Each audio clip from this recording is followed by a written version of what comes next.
Dans cette vidéo, je vais t'expliquer comment gagner gros en bourse, même si tu es débutant et sans passer des heures devant tes écrans. Et tu vas découvrir pourquoi les pros se trompent et comment un particulier peut les battre. Et tu vas vite comprendre que gagner en bourse, ce n'est pas réservé à une élite. Et on commence directement avec l'astuce numéro 1 qui est de ne jamais laisser personne investir ton argent à ta place. Parce que tous les médias, les traders de banques d'investissement, bref, tous ceux qui bossent dans l'industrie de la bourse essaient de te faire croire que c'est extrêmement compliqué pour un particulier de gagner de l'argent en bourse. Et on va commencer avec des chiffres choquants. En Europe, sur 10 ans, c'est 92% des gérants de fonds qui font moins bien que le marché, c'est-à-dire moins bien que leur indice boursier de référence, le S&P Europe 350. Et aux États-Unis, sur 15 ans, c'est 88% des gérants de fonds américains qui font moins bien que le marché, moins bien que l'indice boursier le plus connu au monde, le S&P 500. Et ces données, elles te sont apportées par le rapport Spiva, et le rapport Spiva, c'est un petit peu le bulletin de notes des gérants de fonds. Et ce que nous enseigne ce rapport, c'est tout simplement que l'écrasante majorité des pros font moins bien qu'un simple indice boursier qui coûte 10 fois moins cher à détenir. Donc la première règle, elle est cruciale, ne laisse jamais personne gérer ton argent à ta place, tu peux faire beaucoup mieux en faisant des choses très simple. Astuce numéro 2, c'est de toujours investir dans le sens de la tendance. Tu as sûrement déjà entendu, achète une action quand elle baisse, si cette action n'est pas chère, c'est une véritable opportunité.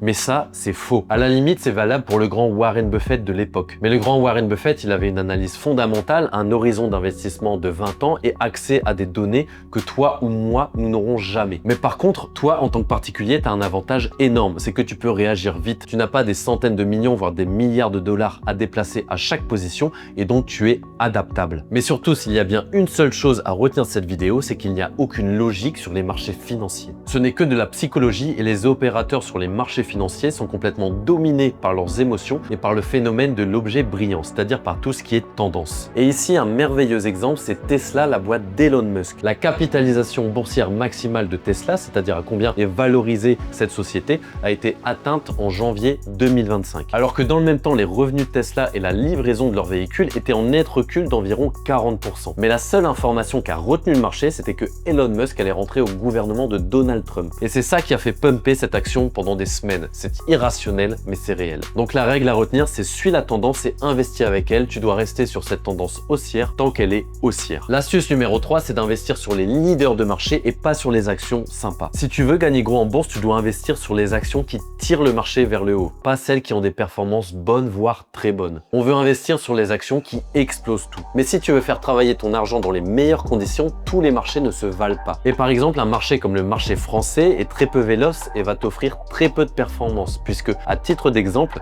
sur l'année 2024, le titre leader, ça a été l'entreprise Accor qui a fait un bond de 35%. Alors que sur le marché américain, au sein du S&P 500, l'entreprise leader, ça a été Nvidia en 2023 et elle a pris environ 236%. Et en 2024, l'action leader du S&P 500, c'était aussi une boîte spécialisée dans l'IA, puisque c'était Palantir Technologies qui s'est apprécié de plus de 340%. Parce que les leaders de marché, ils vont attirer l'attention, les capitaux, les gros volumes de transactions. L'astuce numéro 4, c'est Scared Money Never Wins, c'est-à-dire l'argent qui transpire la peur ne gagne jamais. Et ce conseil, il est très important parce que tu dois bien comprendre que si tu investis en bourse de l'argent que tu as peur de perdre, alors tu ne gagneras jamais. Tout autant que ta stratégie, c'est ta capacité à être détaché émotionnellement des aléas du marché qui va te faire gagner. Parce que tu vois, la bourse à haut rendement, c'est un petit peu comme une partie de poker avec en face de toi un joueur qui bluffe. Et ce joueur, il n'a qu'une seule idée en tête, c'est que tu jettes les cartes que tu as dans la main pour récupérer ta mise. Parce qu'il y a des moments où le marché va te faire tanguer en t'envoyant de grosses secousses. Et dans ces moments-là, tu ne pourras t'en sortir que si tu es détaché émotionnellement de tes performances. Et au niveau des stats, les chiffres le confirment. Lorsque les particuliers se lancent dans des activités de trading, tu as 40% des particuliers qui abandonnent au bout d'un mois. Après 3 ans, il ne reste plus que 13% de traders particuliers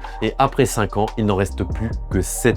Donc la règle absolue ici, c'est de ne jamais investir en bourse de l'argent dont tu pourrais avoir besoin dans les 12 prochains mois. Et l'astuce numéro 5, c'est que les stratégies les plus simples sont toujours les plus profitables. En bourse, les débutants pensent que plus c'est complexe et plus ça fonctionne. Mais la réalité, elle est totalement inverse. Comme je te l'ai expliqué au début, le rapport Spiva démontre bien que la simplicité bat la complexité dans 90% du temps. Donc tu n'as pas besoin de 40 indicateurs techniques ou de passer 6 heures par jour devant les écrans pour gagner. Tu as juste besoin d'une stratégie simple, basée sur la tendance, appliquée avec discipline et une dose de patience. Et c'est Warren Buffett avec cette petite citation qui nous rappelle que la bourse est là pour transférer l'argent des gens impatients dans la poche des gens patient. Ok, j'espère que tu as kiffé cette vidéo. Abonne-toi si c'est le cas. Et si tu veux, n'hésite pas à télécharger une ressource gratuite que je t'ai mis en description. C'est une mini formation sur la bourse. Et je te dis à très vite.